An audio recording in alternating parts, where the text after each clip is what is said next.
And earlier I sat down with Herald-Tribune gun writer Lee Williams to get reaction about the president's gun control plan. Take a look. All right, Lee, you heard the president speak today. He laid out a bunch of things that he wants to do to expand gun control. What do you make of it?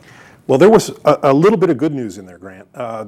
He's going to dedicate $500 million to increase access to mental health care. Hey, great, that goes at the root of the problem. But there were some really weird things in there too. He's directing Department of Justice, Department of Homeland Security, and the Department of Defense to study smart guns, so-called smart gun technology. Right. Gun owners have firmly believed we need smart gun owners, not smart guns. The technology has pretty much failed. There was also a lot made of this gun dealer loophole and trying to close that up, expanded background checks. Do most folks who own guns like that? I think it's kind of a misnomer. The president's executive orders spell out that if you derive your living from selling guns, you need a federal firearms license. Everybody I know who makes their living selling guns has a federal firearms license. There are maybe a few outliers who buy and sell some guns and make a little money.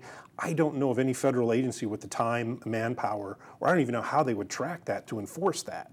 So what do you think this is going to mean for the gun community on the Sun Coast and beyond in the wake of this? It's already impacted it. What it's going to mean is one thing. It's going to have the exact opposite effect that the president wants. Gun sales, ammunition sales, gear, training classes are skyrocketing. And I think we had a pretty good amount of sales on Black Friday. I think this month is going to even be more. It's going to do exactly what the president didn't want. It's going to increase sales. The president did mention that he's not out to take anybody's gun, but does that resonate, or do people believe it?